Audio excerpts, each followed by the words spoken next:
Hello, today's episode is Are You Addicted to Your Story? With our special guest, Bethany Dotson. Stay tuned. Welcome to another episode of Binge Eating to Food Freedom with me, Katie Papo.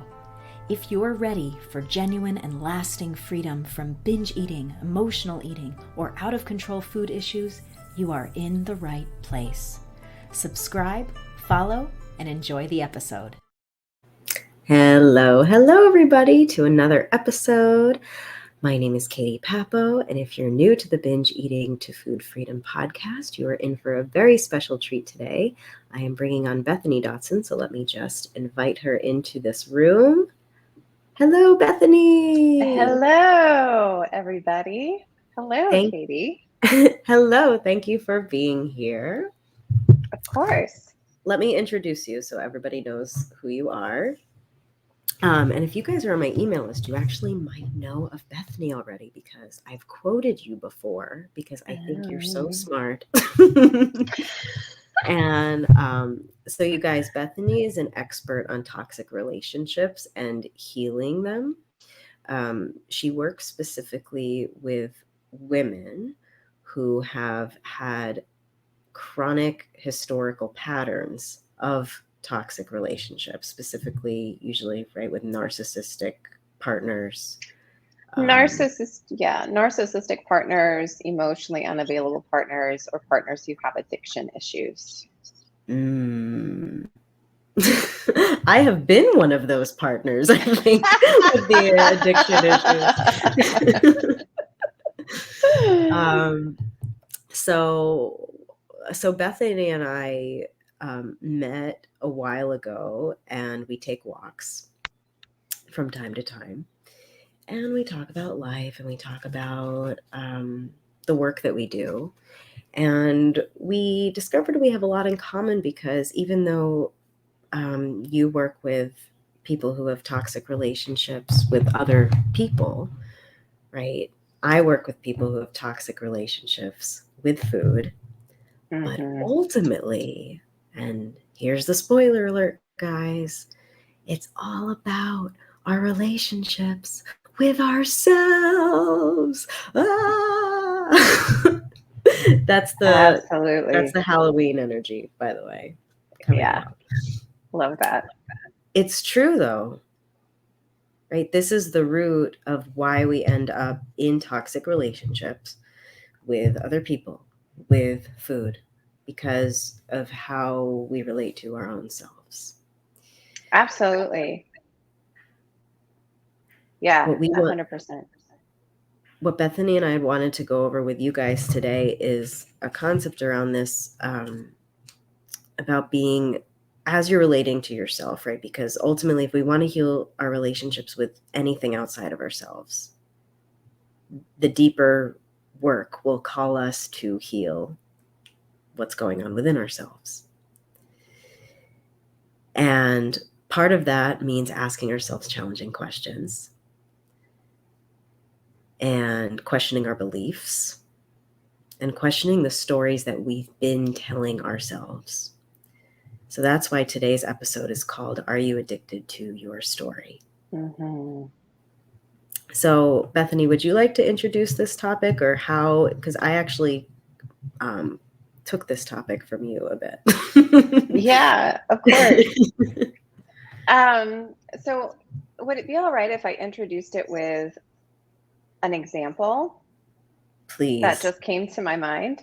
So I was working with someone recently who wanted a strategy on how to set a boundary with her ex's family.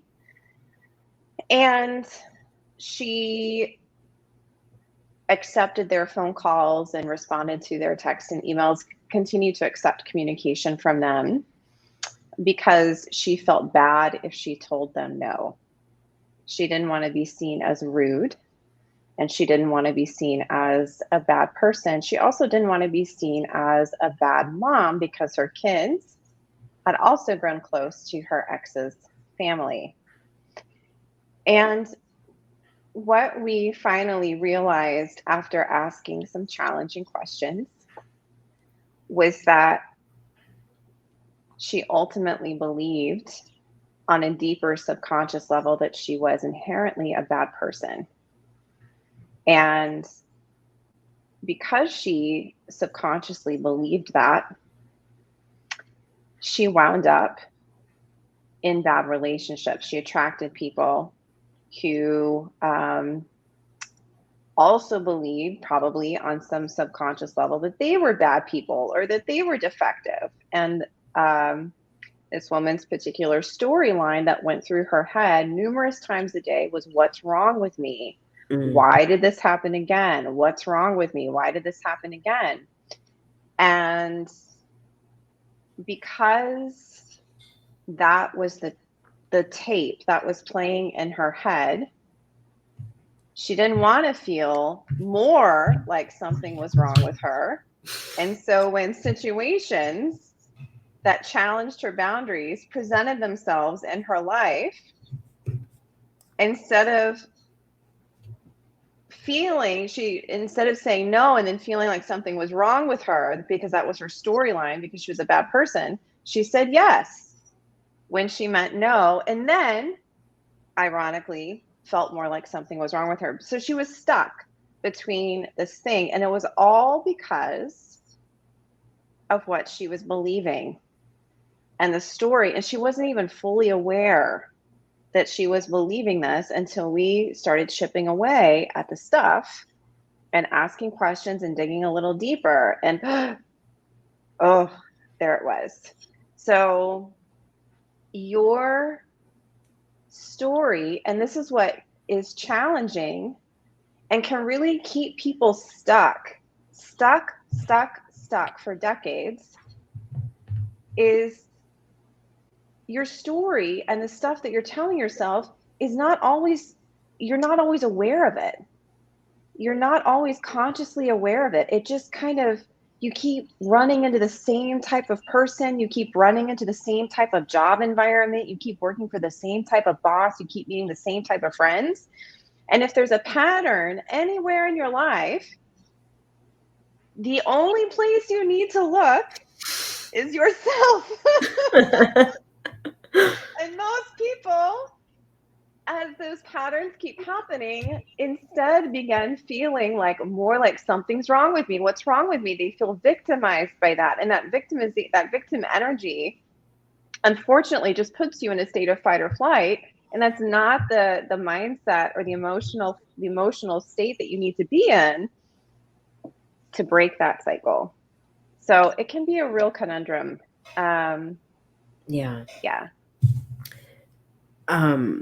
I took notes on 3 things that you said, because I really want to circle back, and I'm saying it out loud so we don't forget, to the victim energy.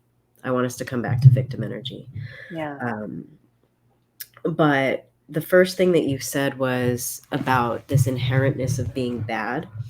And I immediately related this to my audience because this is so much of the language around food that I hear people use. Oh, I was good today, or I was bad today. Right. And I was bad today. And how when we're bad, that begs punishment. And how do we punish? We restrict, or we binge, or we have to now follow a new slew of rules, or I'm going to eat myself until I can't breathe, and, do it in all kinds of different ways. But you also said this concept of what's wrong with me, which leads to the victim energy. And this is the kind of thing I see a lot. And it can almost come off, though, I think, as like, at first glance anyway, as like a productive question.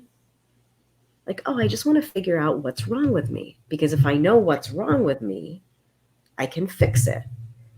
And I see, especially in my free Facebook groups, maybe you see it I know you have a free Facebook group. Mm-hmm. But I see people saying like, I just ate this whole laundry list of food tonight and I wasn't even hungry. What's wrong with me? Or this person just called me fat, so I ate this entire blah, blah, blah. What's wrong with me? Or it's there's the I want us to go into the victim piece, Yeah. because there's, even if we are going to be productive, right, in asking ourselves certain questions about ourselves, why isn't what's wrong with me a productive question? So a couple of reasons, just from my opinion, and then also like knowing my audience. First of all, it's a really, really common question to ask. And I would presume that your clientele, your audience who is turning to food, in some way, they may have some trauma from the past. They may have something that they're trying to outrun, some feelings that they're trying to cope with. Um, when we ask what's wrong with me, it's so that I can fix it. Let me fix it. And you mentioned, I'm going to try this new diet. I'm going to try these new rules. I'm going to follow these new things. I'm going to try and try. I see the same thing happening with people in my group that ask what's wrong with me. And instead they try to control their life. I'm only going to get up. I'm going to go to work. I'm going to come home. I'm going to research narcissism, and then I'm going to go to bed. I'm going to get up. I'm going to go to work. I'm going to come home, take care of my kids, research narcissism, go to bed. And it's like that. And their life becomes, because they're trying to control their life and prevent any future pain, their life becomes this controlled existence ruled by perceived threats or what could go wrong. And the energy, why isn't what's wrong with me a productive question? Number one, it creates more resistance. If we could flip that question, and a lot of people think that I just need to, if for your group, I need to count more calories. I need to follow and track my macros more closely. I need to not eat carbs after 6. I need to do this. I need to like put the food away and lock it and just not buy it at all. And there's all of this, and like the same thing happens with my clients. I need to not date at all. I need to I need to research everything on the narcissist so I know the next time when there's a red flag. So there's this and this all is because they deeply feel out of control on some level emotionally. And when you ask the question, what's wrong with me? It's just fueling that same neural pattern in their brain that produces a chemical response in their body of restriction or contraction or anxiety or a little bit of stress or fight or flight or whatever. And if we could instead ask the question, how can I accept where I am right now? How can I accept the feelings that are coming up for me in this moment? And not, I teach a concept in my program called riding the wave. So people have a feeling. They think about I'm just going to use my example, that my audience, they think about their ex, or they go out and they go grocery shopping and they see a car that looks like their ex's car, or they see the back of someone's head that reminds them of their ex, and they immediately get triggered. And then that sends them into a state of anxiety, a state of fear, a state of, oh my gosh, what if that's him? Or a state of ruminating or anger. And then they go home and they spend 4 hours researching narcissism. Or they spend 2 hours nursing a bottle of wine. Or they spend 3 hours looking at their phone, mindlessly numbing themselves out.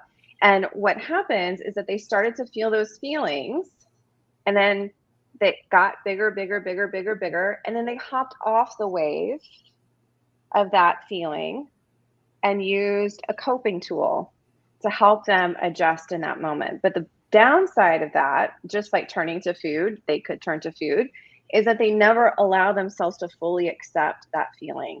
They're constantly in a state of denial and resisting that feeling. And whatever you resist continues to persist. So I think the better question to ask, instead of what's wrong with me, how can I fix this, is really how can I accept where I am right now? How can I accept my feelings? How can I accept the ugly parts of myself that I'm trying to control by or controlling my weight, or controlling what I'm eating, or controlling my schedule at work, so I'd never have any time, so nobody can get close to me and nobody can, so just how can I accept these feelings that I'm feeling, which are usually really uncomfortable feelings? Mm.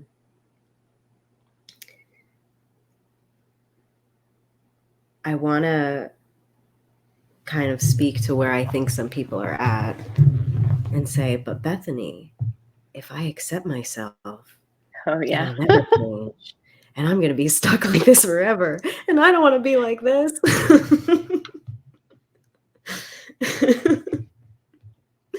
Well, here's the thing.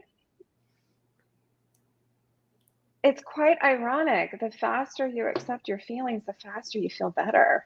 Mm. And I see this all the time with my clients. I ask people that I talk to on breakthrough sessions, when was the first time that you sensed something emotionally, you intuitively sensed something was not right with your ex? 99% of the time, it's immediately within the first month. And because that feeling that they got was uncomfortable, and they created a story, we're back to the story, of what that feeling meant to them. I'm never going to find anybody else like this. Maybe I'm overreacting. I've got a lot of issues too. Nobody's perfect. He's probably just having a bad day. They have a bad feeling and they don't accept that feeling. And they instead turn the other way and resist that feeling, and then create a series of stories or justifications to continue resisting that feeling. And then they wind up in an abusive relationship that continues to escalate and escalate and escalate. So I forgot what you said that prompted me to say that, but I wanted to sneak that little snippet in. No, that's good, because it's true that, and this is counterintuitive, but that in order to change, acceptance needs to happen for where we're at. Yeah. It's so important that, and that's one of the reasons why we look at our beliefs and the way we view ourselves and the stories that we've been holding on to, because if we can't meet ourselves where we are, then how can we meet ourselves where we are? And if we need to change, we have to meet ourselves where we are. Yeah. And if we're in denial about where we are, It's not possible. It's just not possible. I think that that's a big, at least I'm sure you see it in a similar way, but I know that some of our listeners and certainly some of my clients, before working with me, they had to get to the point of admitting how bad things had gotten, which also meant sometimes admitting it to loved ones who didn't know how bad things were. Like they knew they were bad, but not this bad, to the point where like, I'm going to spend real money on this now to fix it. That's how much it's affecting my life. Yeah. And I think one of the stories that we can become addicted to, and not know it, is it's not that bad. Or it could be worse. Like I remember someone who was like, well, I haven't had a heart attack yet. Yeah. Or it's not like I ate a whole tub of ice cream. I just ate, 16 granola bars, and the granola bars are healthy. Or, I'm not eating like a whole pizza in one sitting. Yeah. But the thing is about when we really look at ourselves, it's not about using the metrics of, well, At least it wasn't a whole tub of ice cream, or at least this guy didn't hit me, or at least, we minimize the suffering that's happening because of this story that we continue to tell ourselves that it's not that bad, or it could be so much worse, or I should be grateful, or I can't. Like, this is unfixable. Like, this is just how I am. This is just who I am. Resignation. Maybe this is just what I'm meant to be like. Maybe this is just my life. Maybe this is it. And I think one of the things that has to happen sometimes for that change is for us to feel like it's like discontent, but it's like in a spiritual sense. Like our spirit is trying to wake us up that something is wrong, and you need to pay attention and stop acting like it's okay.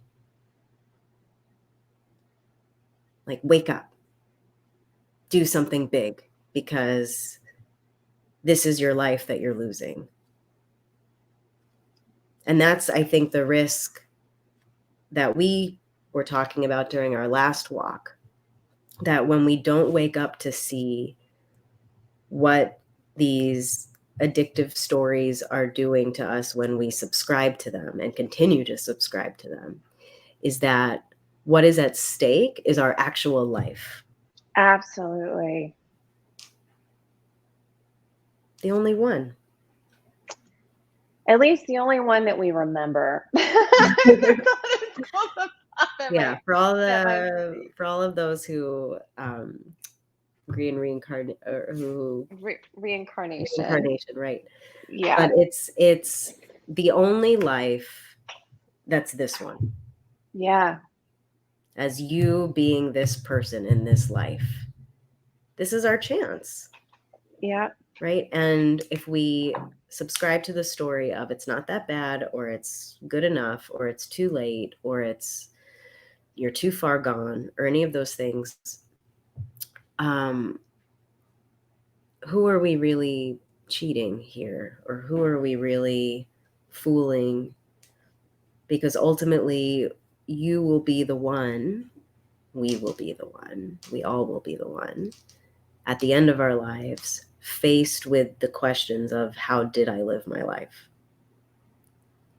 And looking back, did I spend my energy and time and self as an ally to myself, as a friend, as a kind person to myself, giving myself what I truly desire or deserve in this life?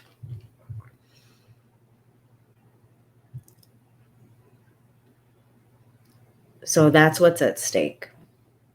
Yeah. Yeah. I feel like minimization. There are a lot of people who will feel, I'm sure from your camp, that food is their enemy. And there are a lot of people in my camp that feel like men are their enemy, or their are their enemies, or their parents are their enemies, or their ex-partners are their enemies. Why do I have to live with this guy? And I don't want to say this at all in a judgmental way, but most people, so many people, cope with that by minimizing how bad it really was, and then buying into the story of, I'll be good now. Now I know. Now I really, really know I'm never going to do that again. And the intention may be very well intended. But I often ask people who tell me that, well, how many times with your ex Eric over the last 10 years did you say, now it's really going to work out? this time it's going to work out. This, after we broke up and got back together 25 times, this time is the time that it's going to happen. And we do that because, again, we're resisting our feelings. We don't want to feel the stuff that's under there. And I'm sure, like your clients, who've probably struggled with this for their entire lives, decades. My clients have struggled with toxic relationships for decades. And when we get to that truth of how many years specifically has this been your issue, that's a hard truth to sit with. Yeah. That I'm 55, my life is halfway over, more than halfway over, and I don't know, I've never experienced a healthy relationship. Relationships, I was just hearing someone else talk today, many would argue are the most important thing in your life, right? The most important thing in your life. Steve Jobs, was it Steve Jobs or Harville Hendricks? Not really sure who it was. But the number one regret of the dying, Steve Jobs actually said this. You know, he died like a billionaire, more or less. And his number one regret when he was dying of pancreatic cancer was not that, you know, I wish I'd made more money, or I wish I'd done more, invented more things. I wish I had paid attention and had better relationships. Because at the end of the day, that is what truly, truly matters. And I think a lot of people, and myself included, it's really seductive to fall into the trap. Oh, it's not that bad being single. It's not that bad. You know, my last ex was the worst abusive relationship I've had, but you know, now I know better, and I'm going to do better, and the right guy is going to come along. Meanwhile, I haven't been on one date in 10 years. And there's this, but it's not that bad kind of a mentality. And that it's not that bad is so dangerous. It's so dangerous because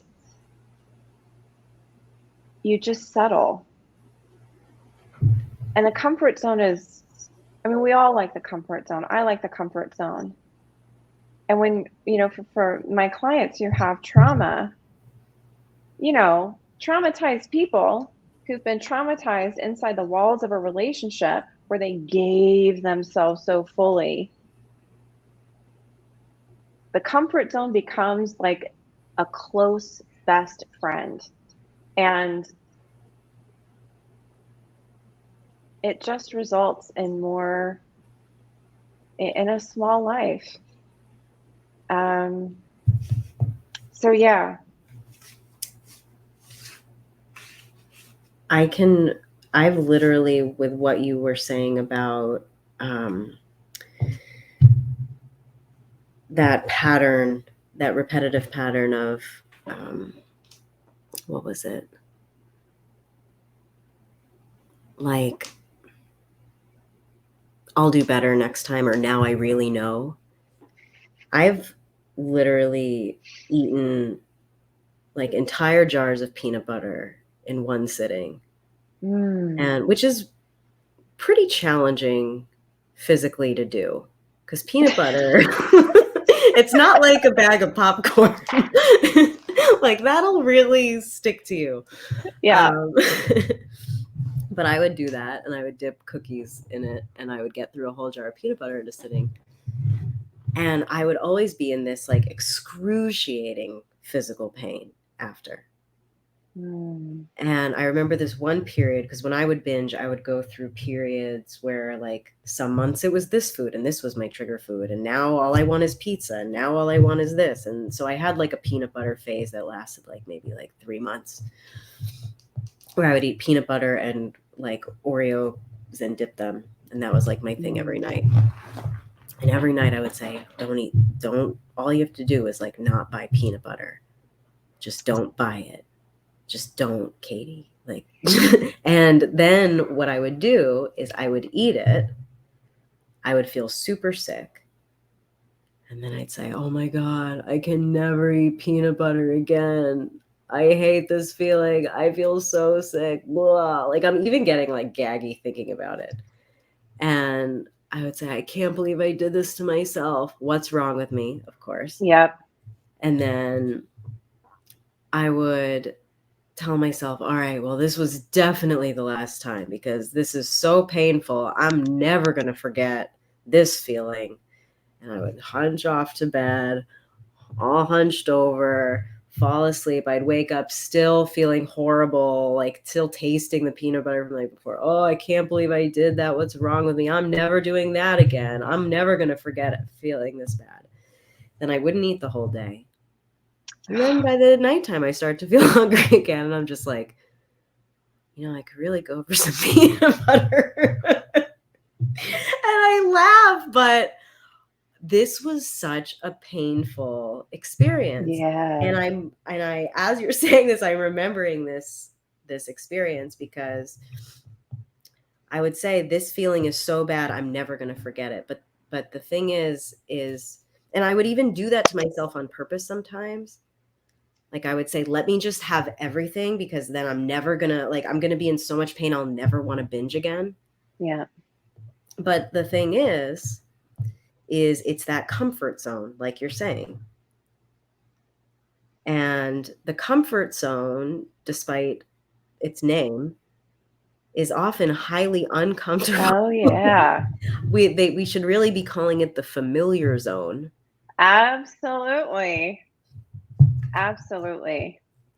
Yeah, a few things came up for me as you were talking about that. It's really bad this time. Now I've learned my lesson. I feel so horrible. I'm never going to do that again. And I see this. All I need to do is avoid peanut butter.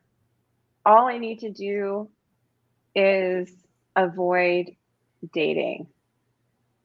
All I need to do is read more on the signs of a narcissist, the 47 early warning signs that someone's a narcissist, and memorize those and tape them to my eyeballs. All I need to do is stop online dating because it's full of narcissists. And I can tell you, I had a teacher one time who said that something really, really powerful. When you have a pattern, you can run, you can try and hide, you can try all kinds of things to try to fix that. You can try to control your life, so you can try to avoid things. But sooner or later, life is going to serve you up someone or something or some scenario that's going to trigger that addictive reaction, that pattern in you. And it's not because life is unfair or something's wrong with you.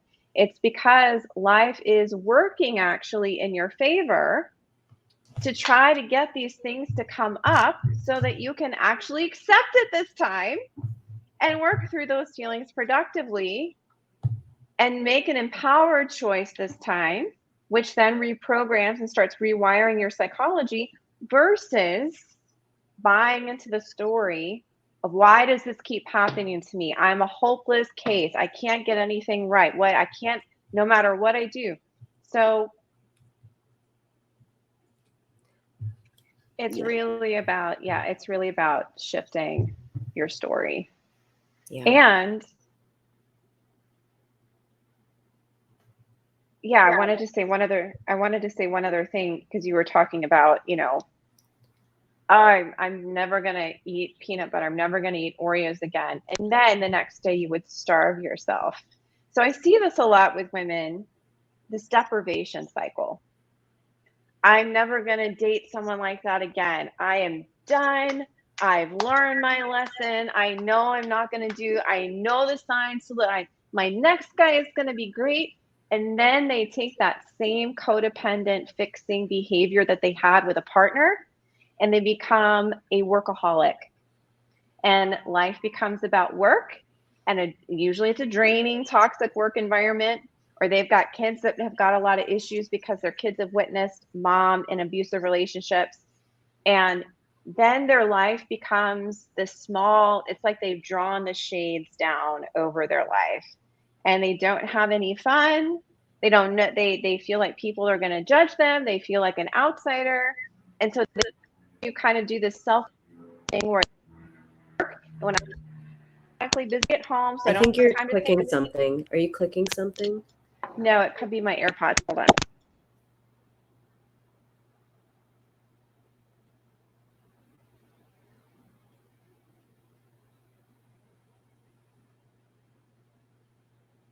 Can't hear. How about no? Oh, there we go. Yeah, good. I can't hear you now. No. That's okay. Maybe try the clicky ones again. Let's try. And in the meantime, Maybe you can. can you hear me? I can. Can you hear me? Yes, fabulous. Okay, we're gonna try this again. Problem solved. So the deprivation cycle, and I think like when you're in a deprived state, you kind of like then relapse because you don't have any fulfillment, you don't have any pleasure, you don't have any fun in your life. And then, for my people, they go on a few dates, they're all no chemistry, I didn't like this person.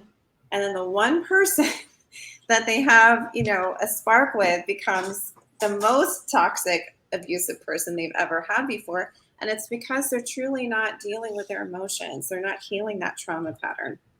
So I would love if we could circle back to that piece that you shared about healing the story, because or choosing a new story, I guess it would really be, because I agree with you from also personal experience. Can I actually share a quick story? yeah, of course.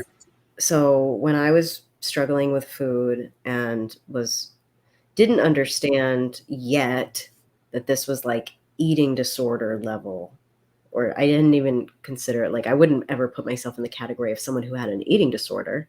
I was just someone who had zero self-control around food and no willpower. So I didn't need to deal with anything within myself that wasn't even in my comprehension. What all I needed to do was just get away from anything that had sugar in it, because it's the sugar that's the problem, right? I just need to get away from that. So when I was in my young 20s, I decided that because I had no self-control, discipline, willpower, I needed to go learn some, and then I would be able to resist sugar and pizza and whatever other triggering things. So I thought, all right, who has the most discipline? Monks do. I'm going to go live with monks because they have discipline and they know how to discipline their minds, and that's what I need. So that way I can have a more disciplined life and be a functional human in society without thinking about cookies all the time. So I went and did that. And I signed up for, it was like a volunteer kind of program, and it was 3 months. And is that your cat? Yes, I'm sorry. Oh my God. At first I was like, is that the microphone or a cat? Now that I know it's a cat, I'm like, all right. I can put her up if. No. Okay. We all love cats. And if we Okay. don't, then I guess it's just not the episode for that person. She's almost 19. She kind of has. Yeah, she's allowed. She can. Yeah. Anyone who's lived that old can do whatever they want.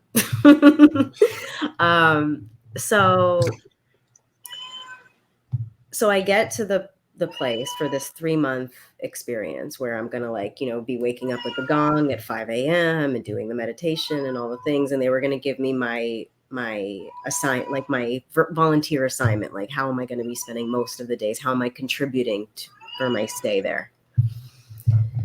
So they walk me down this little path and they take me into this boutique, and I'm like, oh, I'm working like in their little shop. And I go inside and there is a tiny kitchen inside the boutique, and they hand me an apron and they say, you're going to be in charge of baking cookies and muffins and scooping ice cream and making grilled cheese sandwiches like every day. Like 7 days a week, every day. My job is with the cookies. And I was like, oh, can I do anything else? Like anything else? And they're like, the practice is you do what you're called to do. Like, it's not choice, you just do it. And so I was like, okay. And I thought to myself, I don't know if I thought it in that moment. I think in that moment I was just like, what the hell? But it like hit me later, I think, that the lessons that we need to learn, it doesn't matter if we get on an airplane and we fly away to be with monks. The lessons we need to learn will find us. And you said sooner or later. I think it tends to be sooner rather than later. I think it usually tends to be freaking immediately when we try to run from a lesson, or if we're not getting a lesson and we keep doing the same pattern to try to fix it, and then we see that it's not working, we keep doing the same thing, we will keep getting that message. And this is where I think the shift comes from victim to victor. Yeah. Is because when we're in victim mode, we see that same pattern happening and we're like, why is this happening to me? Why does this keep happening? I guess I just need to do what I've been doing, but do it harder. Right? In a more extreme way, right? I need to not just cut out sugar, but all carbs, right? And I need to not just like stop dating, but I need to like not even look at a man. Like we can always make it more extreme. But when we shift to that place of victim into victor, we can say, okay, this is coming up as a pattern. There's a memo I have not been getting. Mm-hmm. Universe, I am ready to receive the message now. Please show me the message. Like, I'm ready to make a shift in the way I'm approaching this. And I think when we're open to that, and instead of just saying like, oh, well, there's something wrong with me, or I'm going to place blame on all men, or on this food, or on myself for being weak, or as soon as we stop placing blame and we look at the thing that's been ailing us as our message, to become something greater, to become a better version of ourselves, to expand into our fuller potential, I feel like that's where we step into empowerment and where real change can happen. Absolutely. And then we also lose that addictiveness to the story, because now it's not about being right.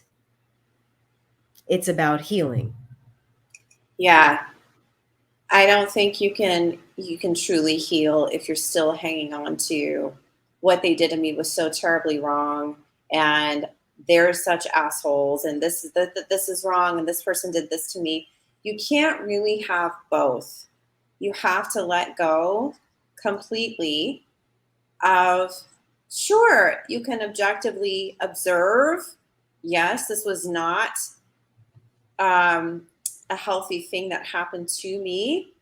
But if you can shift into the perspective of what if this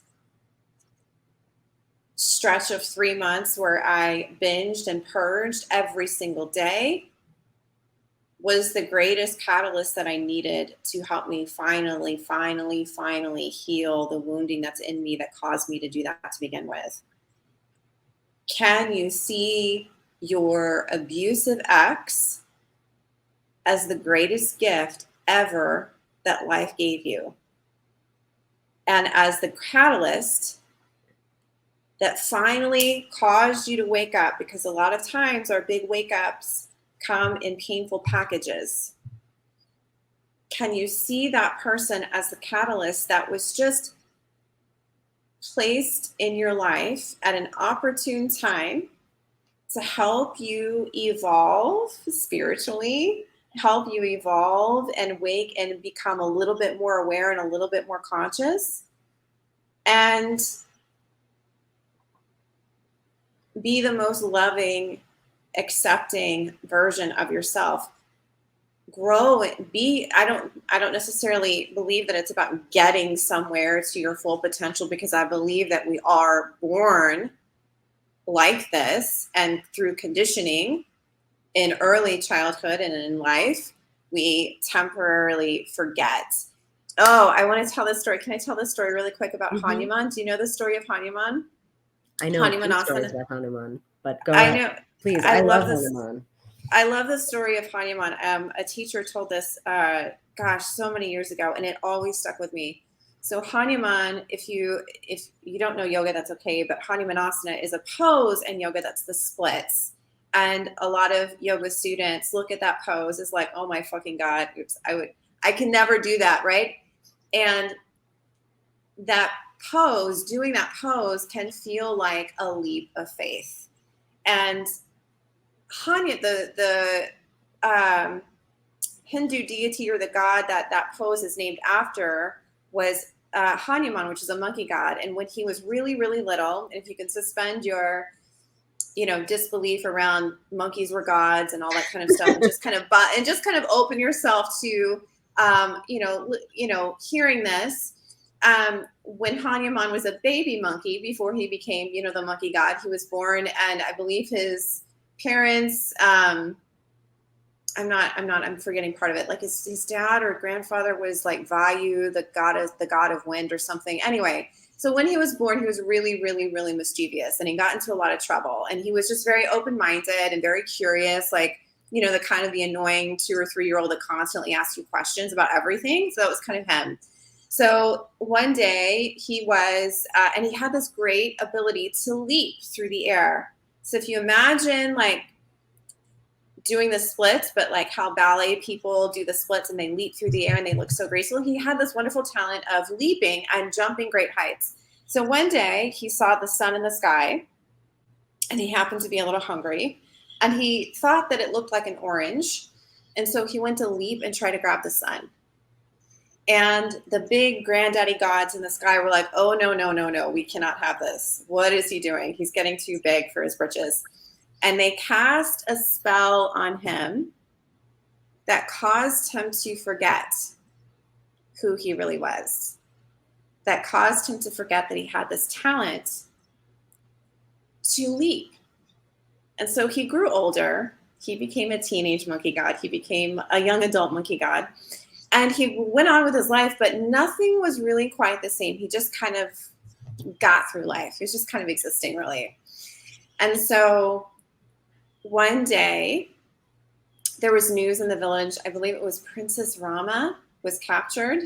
There was a princess that had been captured, and the thieves and the enemies had taken her to a village across the sea, and the townspeople didn't know how to get her back. And they were brainstorming, what do we do? What do we do? What do we do? Hey, wait a minute. Do you remember Hanuman? He knows how to leap. I think he might be able to help. And so they go to Hanuman. And of course he turns them away, and he says, no, I could never do that. And so they plead with him, can you please consider it? You're our only hope at this point. So he goes into deep meditation. He goes into tapas, right? Where he sits with his feelings, he accepts his feelings, he sits in the purification, the purifying fires of meditation. He allows all the things to come up. And at some point in his practice of turning inward and acknowledging himself, he remembered who he really was. And he, of course, leapt across the ocean and rescued Princess Rama, and everybody lived happily ever after. And I tell that story because I feel like we're all born like that. We're all born with capabilities. We're all born with talent. We're all born with potential. We're all born with the ability to love unconditionally. And it's through that spell being cast in our childhood or in early adult life where we receive these conditioning, we would go through trauma, we receive messages that cause us to get this temporary amnesia. And so I don't think it's really about becoming that. I think it's more about remembering that. And doing, instead of turning outward with coping and stories and food and dating unavailable toxic people because they're exciting, or staying in a toxic job environment because then you get to complain about it all the time, or spending all your money on shit you don't need, and all the ways that we like avoid ourselves. When you start to truly accept your feelings, and in the line of work that I do, work to rewire chemistry in the brain and in the body that's been programmed to trauma and fight or flight all the time, and learn emotional regulation skills that you need to have in a healthy relationship, you remember who you are, and life becomes more vivid. I love that story of honeymoon. I love and that. Yeah, and it's said that whoever hears that story, it's said that story will bring you good luck if you hear it. I love that. Yes. We all have good luck, you guys. And it is luck. You know why? Because I think, and I wasn't sure, we came onto this episode not knowing what we were going to say, but I feel like what I would love, the takeaway from this to be, I mean, choose your own takeaway, please. But I would love if people hearing this could just remember some wonderful part of themselves that's worthy, and that you don't need to settle, and that there's so much more in you.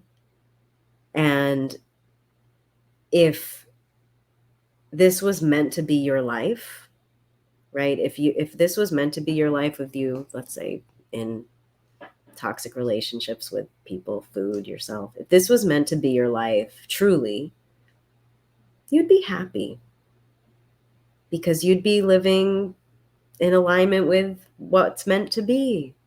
Mm-hmm. And I think that the reason we feel unsettled is because what's happening is unsettling. And it doesn't have to be more complicated than that. And I think the next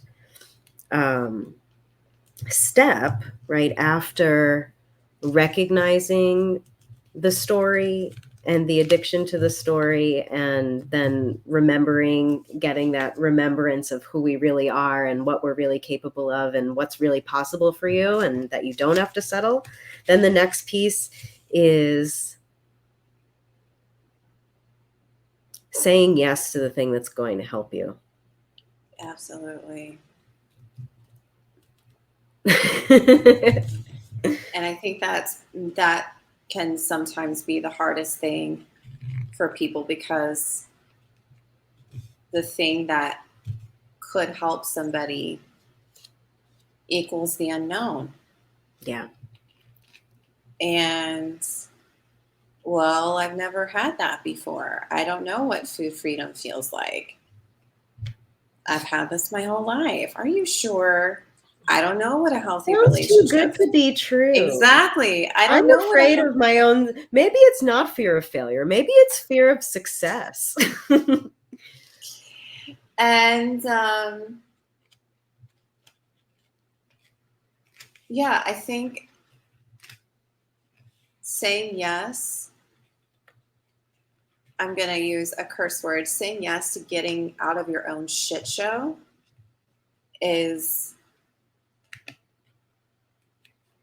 one of the most important decisions that you can make. If you have a pattern, whether it's with food, whether it's with relationships, we talked earlier, it's fundamentally about one person and one person only, the relationship with yourself. And if you've made it 40, 50, 60, 30, 20 years on this planet, and the relationship with yourself is causing you to have dysfunctional relationships with food or dysfunctional relationships with people, you only have like 70 years, 80, maybe 90, depending on how well you take care of yourself. And And the older you get, the faster that time flies by. And the easier it is to sink into a nice, comfortable space and resign yourself to the fact that this is just going to be something you have to deal with for the rest of your life, or that you've got to avoid certain foods for the rest of your life, or you've got to avoid dating and you're just going to be single for the rest of your life. And there's not necessarily anything wrong with people who choose to be single, but if it's coming from a place because you don't believe change is possible for you, that's what you're going to get. Yeah. That's what I always say too. It's not about like choosing this food or that food. It's about, are you struggling with compulsion? Like, is it an actual choice for you? Or is this coming from a non-choice place? And I feel like that Hanuman story is so good because, you know, when we can get stuck in those places, I'm sure we have listeners right now who have been stuck in whatever their situation is for a number of years, that sometimes we just need to hear a reminder of who we are and that we are capable. And I'll tell you, this was one of the, I would say I've made a lot of mistakes. I've done a lot of things that, like, I was definitely on the slow train. But one of the best things I ever did when it came to ending my eating disorder was when I looked up all the treatment options and I saw how bad they were and how bad the success rates were and stuff like that. I saw that people, like, you know, there's a whole school of thought out there that eating disorders aren't even possible to end. Like, it's just something you like cope with or manage. Like, it's not even like well known that you can end them. So we're like pretty radical in our view in that way. And but one of the best things I did was I was like, well, that might be true for them, but it's not for me because I'm going to end mine. The end. Like, not even a question. And the beauty of that is I think I was addicted to that story. that actually served me. Like, Yeah. oh, well, other people might suffer their entire lives and never get rid of it, but that's not going to be me. I'm going to figure this out. I'm going to get it done. And so sometimes it's about, and maybe addiction isn't a healthy word to describe that attachment, Sure. but I know also, as long as we're on the topic of yoga, there's this concept of detach, attach, which basically means detaching from whatever it is that's binding you. Mm-hmm. And then you attach to what's going to serve you. And the way that Shahar, you know, Shahar, my husband, our mindset coach, I'm really just saying, because our listeners, of course, you know who Shahar is. But he always uses the analogy of a ladder, and that if you're climbing a ladder, you're only going to feel secure letting go of that bottom rung if you can attach to the top rung. So in order to detach from your lower nature, to detach from the harmful habits, to detach from the story that you're addicted to detach from anything that's not serving you, you must attach to something higher. Yeah. And then it will feel safe to let go of the lower thing. So, anything you wanted to add, Bethany, before we close this episode? I would just say that if there's a part of you inside that always wonders if there's a better future for yourself, or wonders if you can end your binge eating or your toxic relationship with food, or wonders if you can have a healthy relationship, to listen to that part of yourself. Yeah. Because that's the same part that's inside every time you ignore a red flag. Or that's the same part that tells you, yeah, I don't know that I really feel like peanut butter and Oreos, but I'm going to do it anyway. Like, that voice, if that voice is still there, Don't you owe it to yourself to finally listen to that? Mm. Yes. Yes, you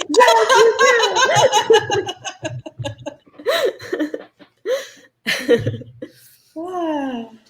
Well, thank you for coming on, Bethany. Can I just take a second and promote you? Absolutely.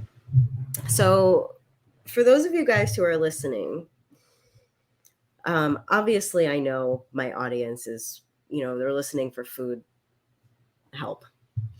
However, a lot of people here are also in relationships. So I want to take a moment to promote you. If any of you guys are in a relationship that deep in your core is unhealthy, and maybe you've gotten out of a pattern of unhealthy relationships, but you're, like Bethany said, afraid to date, and it's the story that you're telling yourself that everything's okay, but deep down you want a partner, and deep down you don't want to go through that painful cycle again.